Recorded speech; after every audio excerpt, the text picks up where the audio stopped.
Salut ma fille. Comment ça va? Ça va et toi? Oui, moi aussi, ça va super. Je vous propose dans ce podcast, pour ma part, le parcours sur ma parentalité. Et de mon côté, la vie d'une adolescente de 17 ans, bientôt 18.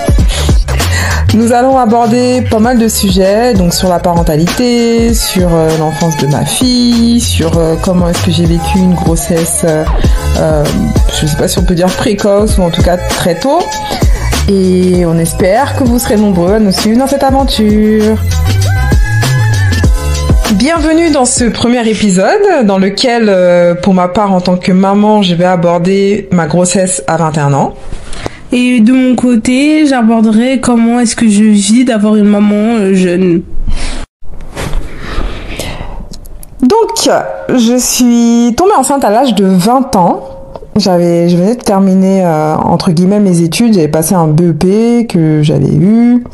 Je devais commencer une formation de sage-femme que j'ai du coup pas continué puisque j'ai appris ma grossesse au début de la formation.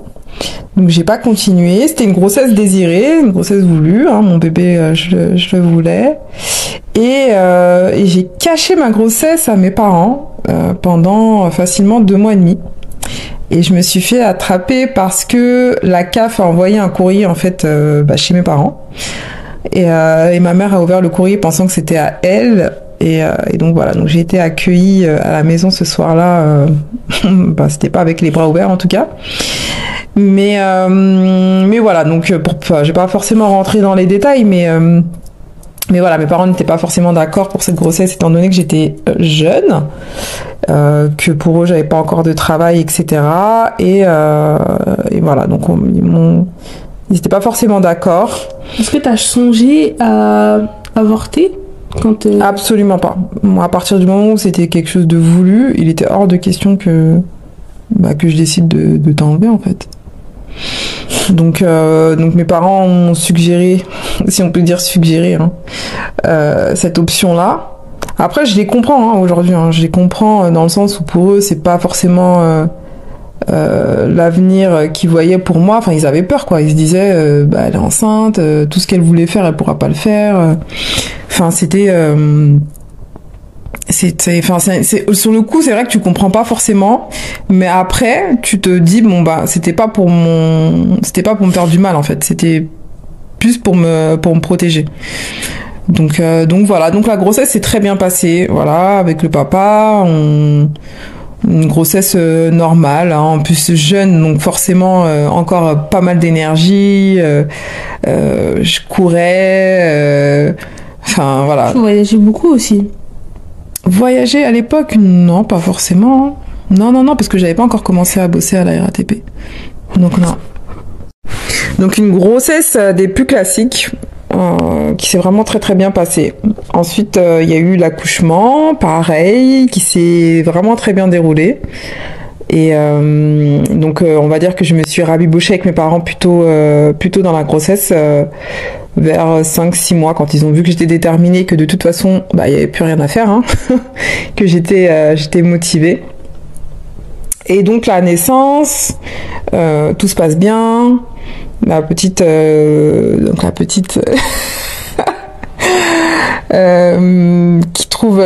on trouve une place en crèche assez tôt, donc elle a commencé la crèche à 3 mois.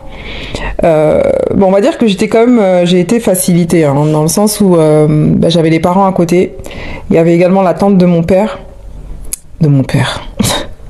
la tante de son père, donc la tante du papa de ma fille, oui. Et donc on a été assez facilité. Moi j'ai pu rentrer, donc en fait j'ai pu faire tout ce que je voulais, parce que moi je voulais rentrer à la RATP, c'était mon projet de départ, en quittant tout ce qui était domaine médico-social, donc avec le BP que j'avais. Moi c'était mon rêve, c'était de rentrer à la RATP, conductrice de bus, et chose que j'ai pu accomplir 2 ans après, un an après ta naissance. Un an après ta naissance, je suis rentrée à la RATP. Et Et donc voilà, donc on a été vraiment très aidés par la famille, par la crèche.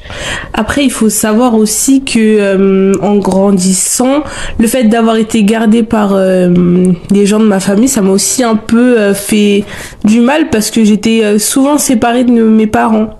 Donc effectivement, être maman jeune et être aidée, c'est bien, mais il faut savoir aussi que l'enfant à côté, il peut avoir quelques traumatismes oui, dû au fait d'être d'être laissé souvent chez la famille. Ouais, c'est vrai que nous on le voyait comme un avantage parce que pour nous c'était simple de se dire je commence tôt chez les parents ou t'as envie de sortir chez les parents parce qu'il y a quand même ce côté où t'es jeune et où t'as plus ou moins envie de continuer à sortir et autres, mais finalement il y a aussi ce côté non, l'enfant il a aussi des besoins. Et donc t'as ressenti un manque à ce niveau-là ou c'est plutôt qu'est-ce qu'il y a de négatif dans ça pour toi en fait? Comment tu le vivais toi? D'un côté, je le vivais bien parce que j'étais avec ma famille, donc j'étais gardée par des personnes que je connaissais. De l'autre côté, j'avais quand même envie d'être avec mes parents, avec mon père ou avec ma mère. J'avais ce besoin-là d'être aux côtés de mes parents. C'est le soir, quand on venait me chercher, j'étais aux aguets, derrière la porte. Oui, donc un ressenti d'abandon en fait quand on te laissait chez mamie ou chez les grands-parents. C'est ça. Ok. Très bien. Bah ouais, tu vois, c'est là maintenant qu'on s'en rend compte. Après, c'est vrai que nous, on voyait le côté pratique de la chose. Après, il y a forcément des avantages et des inconvénients dans tout ça. Ok, très bien. Donc ouais, effectivement, moi, justement, jusqu'à tes 3-4 ans, je dirais que je recopiais machinalement ce que j'avais connu en tant qu'enfant de mes parents dans ton éducation. Donc il y a plein de choses, par exemple pour te coiffer, tu sais, te serrer entre les jambes, enfin voilà, tu vois, des trucs où tu prends pas forcément le temps de bien faire, t'engueuler pour les notes, enfin tu vois, c'était des trucs où c'est... Au niveau des cheveux, je pense que ça aussi, ça m'a un peu aidé quand même à prendre mon indépendance et à maintenant me coiffer toute seule parce que sachez que si votre enfant pleure quand vous le coiffez, c'est pas parce que il a le cuir chevelu sensible, mais sûrement parce que vous tirez trop, que vous faites pas attention à lui. Il suffit juste un peu de le rassurer, lui dire qu'on est désolé et qu'on fait pas ça pour lui faire du mal, et peut-être que vous aurez un enfant plus calme entre vos jambes. Ah, parce que tu sais, t'aurais souhaité que je te parle un peu plus. Tu penses que je te parlais pas quand enfin, je sais plus. Bah, c'était sec, quoi. Ouais. Si tu vas me parler une première fois, une deuxième fois, puis je vais continuer, tu vas me serrer entre tes jambes, tu vas me dire arrête de pleurer. Ouais. Des choses comme ça. Ouais, bah c'est ça, ouais, effectivement, c'est la manière dont moi j'ai été coiffée. C'était avec force, hein. Il y avait pas de patience, quoi. Donc ouais, non, c'est pour ça que je dis que dans pas mal de choses dans ton éducation au départ, c'était vraiment de la mimique, quoi. Je répétais ce que j'avais connu. Et c'est après, au fur et à mesure où j'ai appris à me connaître, que j'ai commencé à changer vis-à-vis de mon éducation envers toi, en fait. Donc toi, comment est-ce que t'as vécu justement ton enfance avec une maman, des parents jeunes, et comment est-ce que tu as vécu le changement? Parce que j'imagine que t'as dû sentir le changement entre la maman qui répète ce qu'elle a connu et la maman qui apprend à se connaître et qui commence à entrer, on va dire, dans son développement personnel. T'as dû faire enfin, en tout cas, je sais que tu m'avais fait une remarque en me disant, je t'ai préféré avant. Alors jeune, mon enfance avec des parents jeunes, elle avait ses inconvénients et ses bons côtés. Alors on va commencer par les inconvénients qui étaient surtout, je pense, ils savent tout. Comme ils sont jeunes, ils ont un peu les connaissances des tricheries, des sorties où tu dis que tu vas chez telle personne alors que finalement tu vas pas du tout chez cette personne-là, etc. Bah t'as pas essayé ça? Bah t'as même pas pu essayer, si? T'as essayé? Donc voilà, c'est certains inconvénients. Et sinon les bons côtés, c'est que ils te comprennent au niveau même de l'école, ils savent ce que tu vis parce qu'ils sont jeunes. Ouais, on n'est pas loin de tout ça. En tout cas pour ma part, je suis pas loin de je t'ai eu, je venais plus ou moins de quitter l'école, donc ouais, ça. c'était tout frais encore dans ma tête. Comme les amis, les possibilités de sortir que d'autres amis à moi n'avaient pas, des couvre-feux que d'autres amis à moi n'avaient pas, c'est vraiment une confiance, je pense, supérieure à des parents un peu plus âgés. Et donc voilà. Et donc ouais, la deuxième question, c'était comment est-ce que tu as vécu mon changement? Ah oui, le changement. Alors le changement, il a eu lieu où je commençais déjà à être un peu grande, à être un peu indépendante. Ah bon? Oui, ouais, c'était crescendo. Ouais, c'était crescendo. Tu voyais peut-être pas. Pourquoi tu veux rigoler? Non, c'était crescendo, effectivement. C'était crescendo. J'essayais des trucs et des fois ça restait, des fois ça partait. Mais c'est vrai que dans ma manière de t'éduquer, en tout cas le ménage, par contre, ça, je crois que je t'ai suivi longtemps avec ça. Hein. Je t'ai pas lâché. Ça, oui. C'était vraiment le truc de ma mère. Lève-toi, tu fais le ménage, tu es feignante. Ouais. Donc vas-y, écoute, je te laisse donner ta perception, ma fille, vas-y. Oui, donc je disais que oui, ça arrivait à un moment de ma vie où je commençais à être indépendante. Donc ça m'a marqué dans le sens où elle était beaucoup plus gentille. Tu étais beaucoup plus gentille avec moi.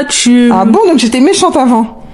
Bah, c'est pas que t'étais méchante, mais t'étais sévère. Oui, ça c'était très carré, y avait pas de, tu pouvais pas faire d'erreur parce que après t'es après tout un enfant, à 10 ans tu restes quand même un enfant, tu t'attends pas à ce qu'on vienne te réveiller le samedi matin pour que tu viennes faire le ménage, etc. Ou qu'on te réveille avec des bruits d'aspirateur contre la porte, où tu vas te dire oui c'est pas fait exprès, mais on sait tous que c'est un peu fait exprès. Donc voilà, mais non, d'un côté je l'ai mal, enfin c'est pas que je l'ai mal vécu, mais comme j'avais pris l'habitude d'être avec une maman un peu plus sévère, peut-être que je me suis dit oula, je préférais ma mère avant, qu'est-ce qui se passe, pourquoi elle change d'un coup comme ça. Mais au fur et à mesure des années, je le vis très bien.